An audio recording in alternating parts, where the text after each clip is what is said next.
Hey, it's your girl KV back with another review for Sistas Season 8, Episode 5, Wounded Heroes. Heroes or Egos? Let's get it done. Y'all, I got a bounce class, a little trampoline fitness class after that. So, excited about that. Haven't been to that in a while. So, But yes, we open up this episode at the hospital where we left off, where Andy is trying to get info on Gary's situation.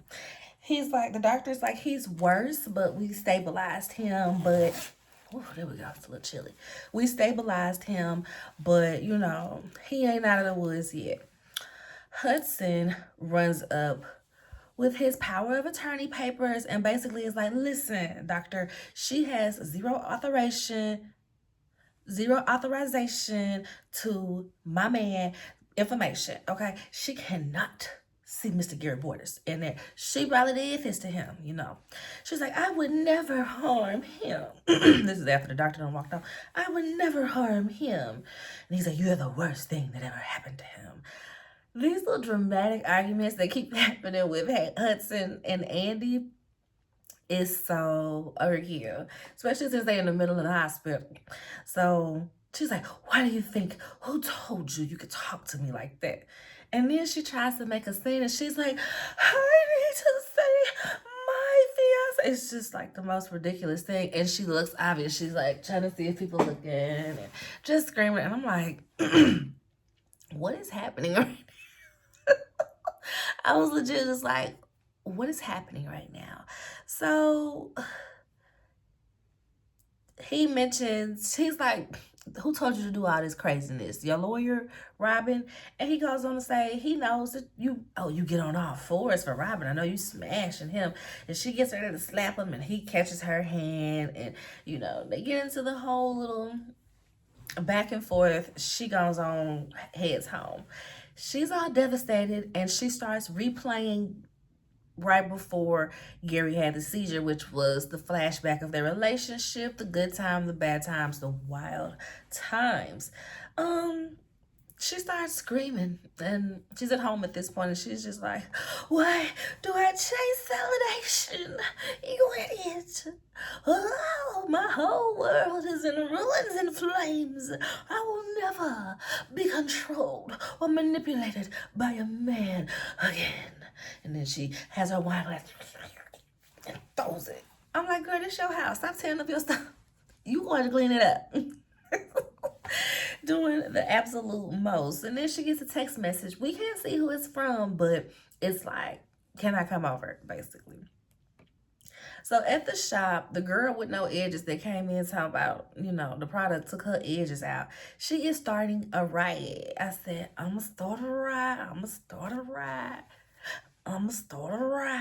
Karen is starting to backpedal at this point. She's like, oh my God, Pam, I can't believe you didn't get these products tested and now everything we worked for is about to get taken from us. And she's just freaking out. Pam is like, no, baby, you was on board when I was making money, so stay on board because you've been on board. Okay, don't be trying to do this now.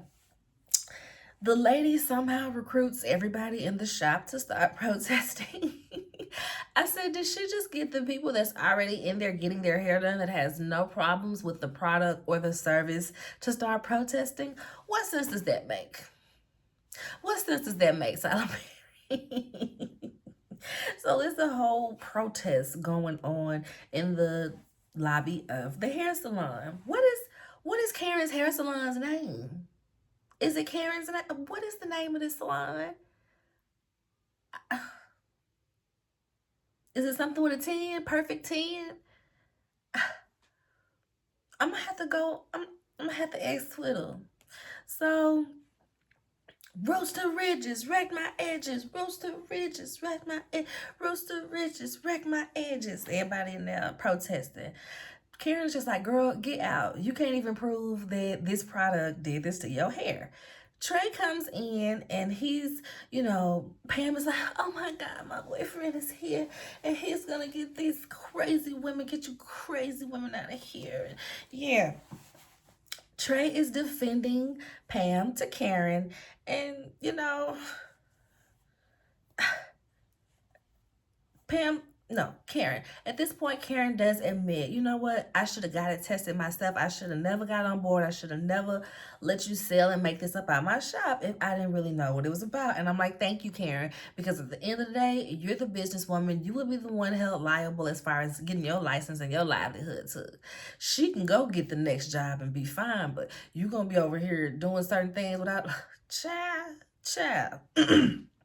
So yes. Then, did I skip a part? I feel like I skipped a part.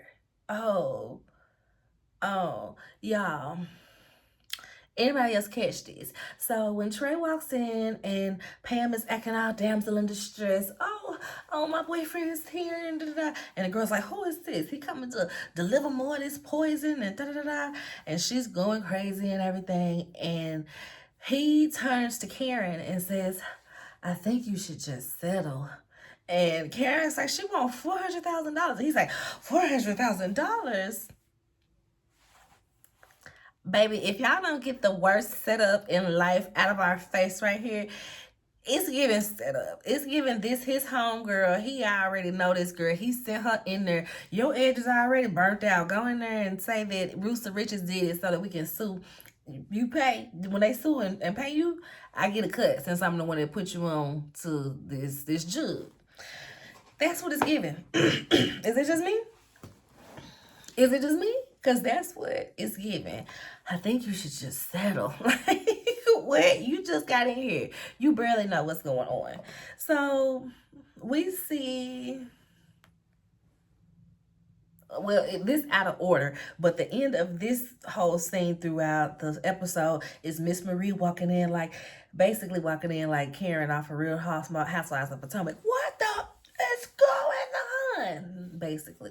But that don't happen until after this next scene. Let me drink some coffee. I got some coffee, y'all.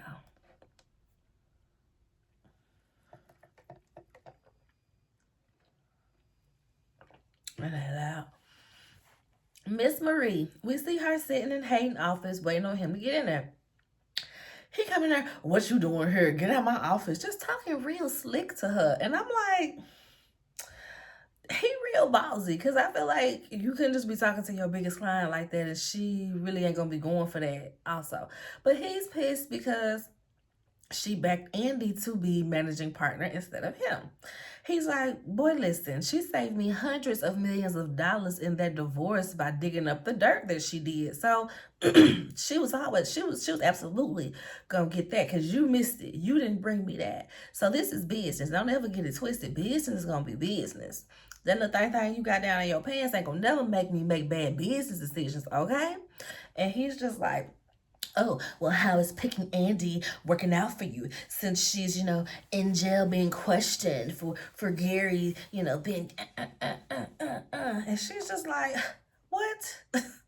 But it ain't really got nothing to do with nothing. And she's just like, he's also like, as much as I be blowing your back out, you really should be on the winning team.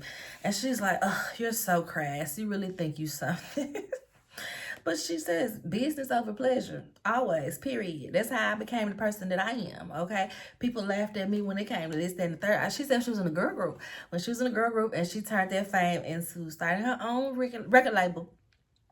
And that's where her money comes from. I said, okay, because I've been wondering, is she like a stocks girl? Is she an heir to something? Like, what does she do? So we know that she was in a girl group and now she manages a record label company, something of the sort. So, where we at?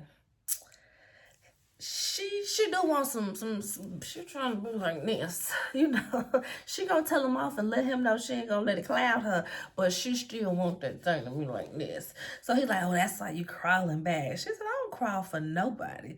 He says, you could have fooled me. She said, well, that would be easy, the way you lead with that wounded ego. I said, ooh, she got you with that one.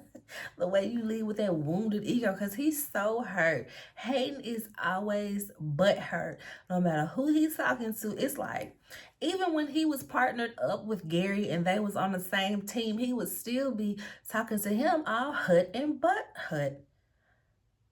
All butt hurt and sad and just like always wanting some revenge. It's like, dude, do you like anybody? Do you like anybody? So she lets him know, okay, oh yeah, well, anyway, I'm here for business. Like I was just saying, I was just letting you know I want that, but I'm here for business. I ain't come over here for that. I want you to check on this business for me. Hands him the folder. It's Roots to Riches. He's like, I know you ain't finna be playing around with this little ghetto girl edge control. And that's when she gave the whole story about people laughed at her from coming up as a girl group and everything like that. So that's where that went at. But he's just like not really feeling it. He acting like this edge control product is beneath them. And she sets him straight. She leaves and she's like, and you're welcome. And then he's like, you're welcome for what? She said, you don't think it's a coincidence that Robin kept you on here, do you? I said, ooh. Because I was certainly like, for what reason would Robin keep him on? Especially if you coming into town. If I was, what would be the logical thing to do in Robin's standpoint? Come into town. Oh, excuse me. Come into town for a few months. Fire Hayden.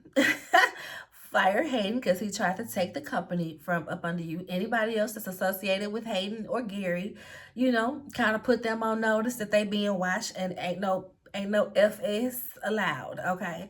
And then Andy would have became managing partner because she's good at her job. She deserves it. And then we would be on the search. We would make sure we would support Fatima.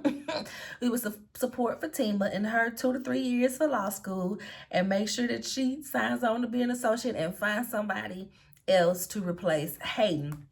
So I was certainly wondering, in what world would he keep the man that tried to take him out of the business and completely? So knowing that Miss Marie was behind it, I'm like, ooh, you low-key owe that lady now. So keep talking slick if you want to. She can snap her fingers and you'll be gone.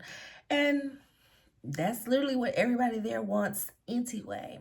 So Fatima walks in as soon as Miss Marie is walking out, and she's like, hey, yeah, they can do their little usual back and forth. It's just always so annoying. And he's like, don't you got a kid to look after? I mean, Zach, not his little mute son. And of course, she's like, listen, stop playing with me because I make good on my threats. Okay? I'm that girl. Do I need to call my thug of a cousin? Do I need to call Eva? I mean, madam? That's what I thought.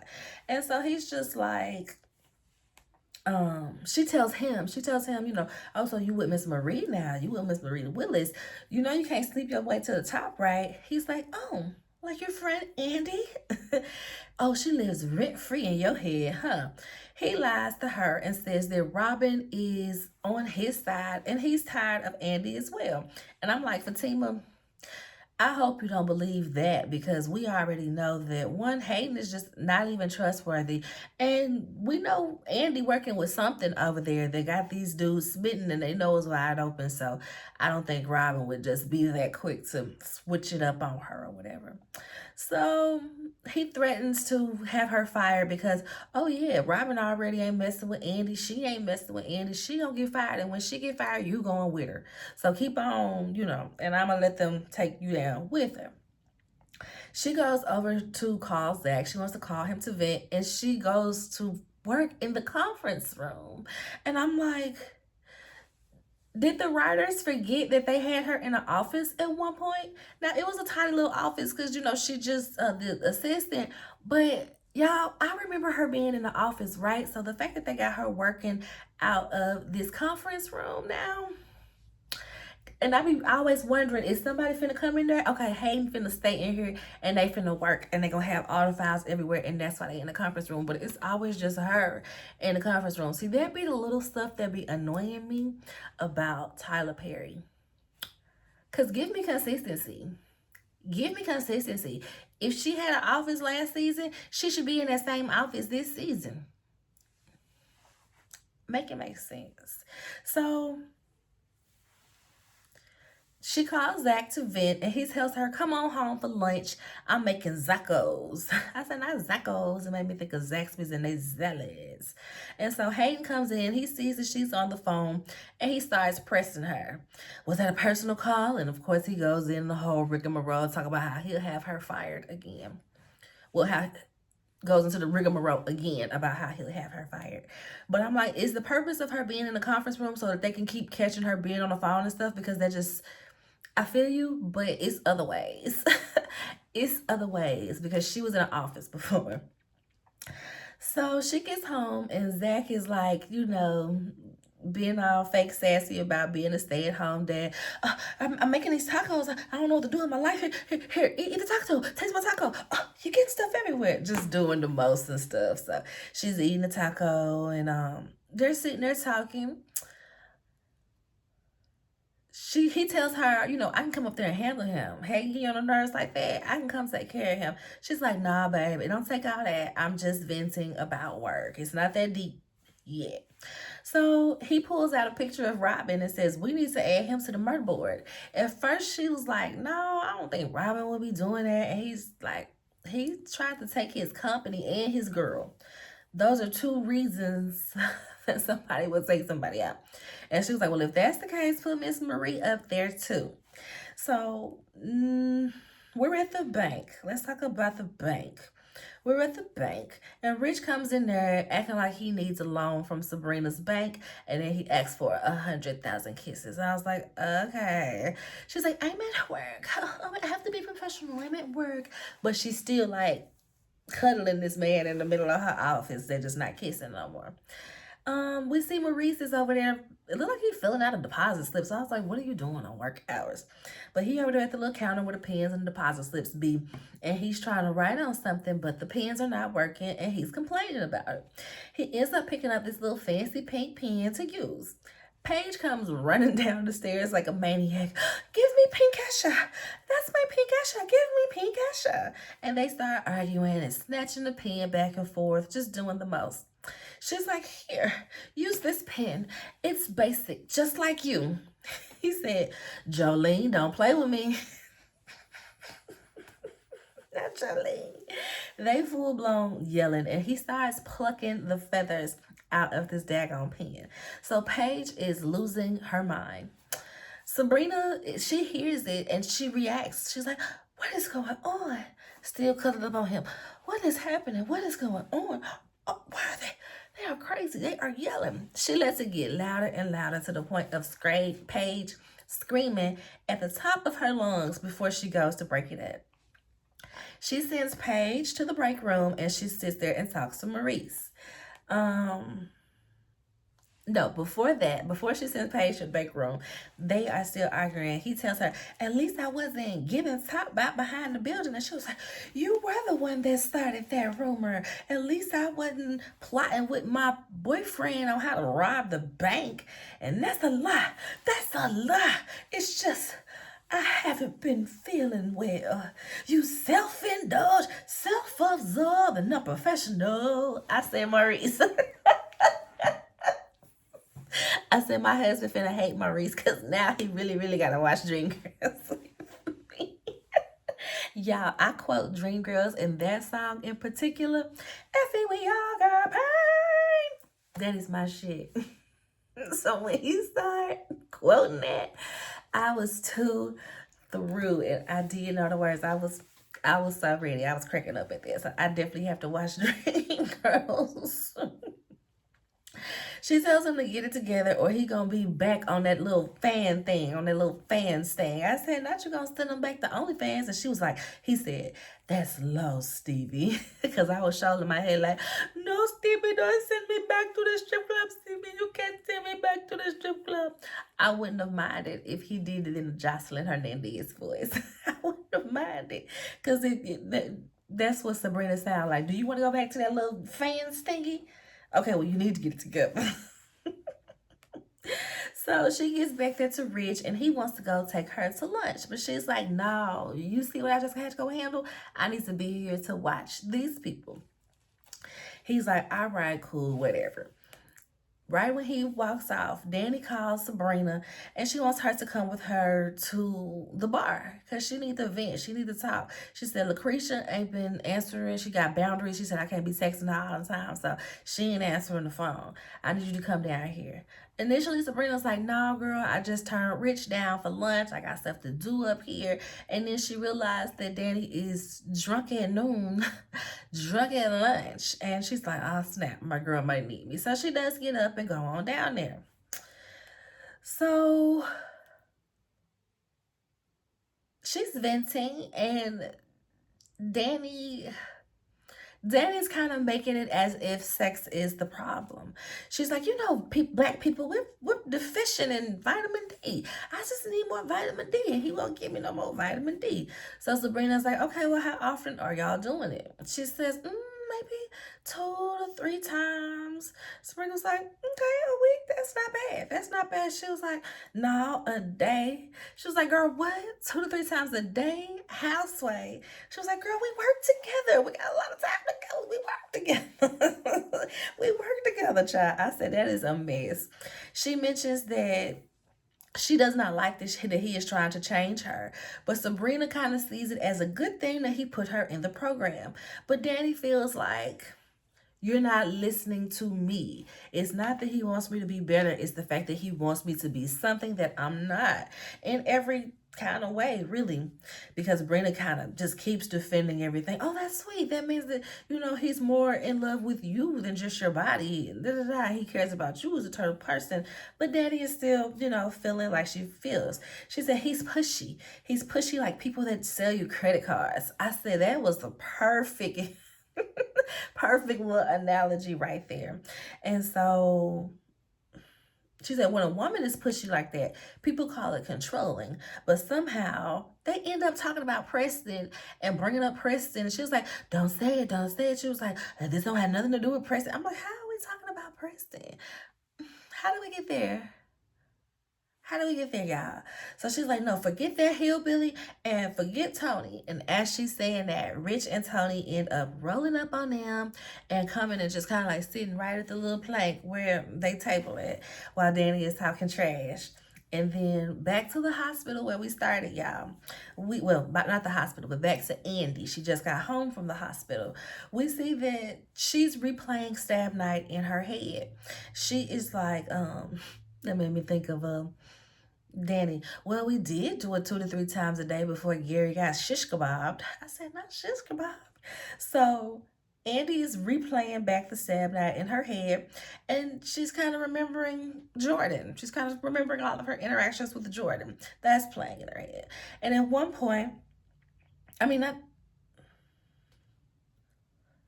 put down the wrong name, but it's Jordan because it's Jordan. But at one point, he's trying to get her to run away. Why would you be marrying Gary? We're just going to run away. And she's like, nah, we're not going to run away. You got an election to win. You got a life here. And he's just like, okay, well, if you don't do something about him, I will. And that's what she is last replaying in her head as somebody comes. We hear the elevator. And who is it? It's Jordan and Penelope. And it's given, it might have been Jordan because the way Penelope rolled up on there and she just came in, it made me think of, and I hate this is what I think of. Y'all watch Love and Marriage Hip Hop. Love and Marriage Huntsville. I always accidentally call it Love and Marriage Hip Hop because it's so ghetto.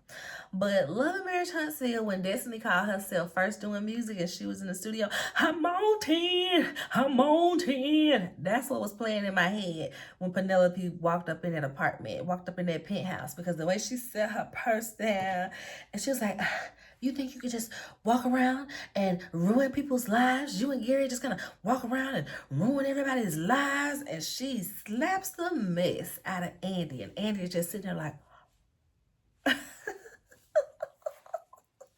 I said, this is so crazy. And Jordan, she's like, no, Jordan, tell her. And Jordan's just like, slap. I was just like, yo, this is a hot mess. So I'm wondering what's going on here. And this is the crazy part to me. Penelope knows that they were this close to testifying against Gary. So you know that this could have been a ploy by something that Gary is controlling, because she is the one that made sure that you was going to be testifying. Like, she came and visited you and with sex. So the fact that you just kind of, ran off with that to hit her, but that's what makes me think she think that Jordan did it, because maybe she feel like Jordan done ruined his life by offering somebody for you. Maybe. So that's where my mind went. But that's how the episode goes off. We see on the previews, even though Andy was like in complete and utter shock when it happened, she does kind of like, what? You better get out of there. She does get like, hey, I don't really fight, but I will. I swing. I don't know if I'm gonna win, but I'm I'm gonna leave here with something. Whether it's some tracks, whether it's your shoe. Andy gave a little, I said, okay, you ready to boss up? Every time I step up, you don't want me doing all this. Or whatever that little girl said. But all right, y'all, let me get this uploaded and head over to this trampoline fitness class. Y'all wish me luck. I did a bungee fitness class yesterday, and it was, it was. Make sure you like the video, subscribe to the channel, comment, let me know what you think about the episode. Do you think that Jordan is the one that did it after she done replayed that back and the way he's just standing there like he ain't got nothing to say? Y'all think it was Jordan? Let me know. All right, y'all have a good one. Bye.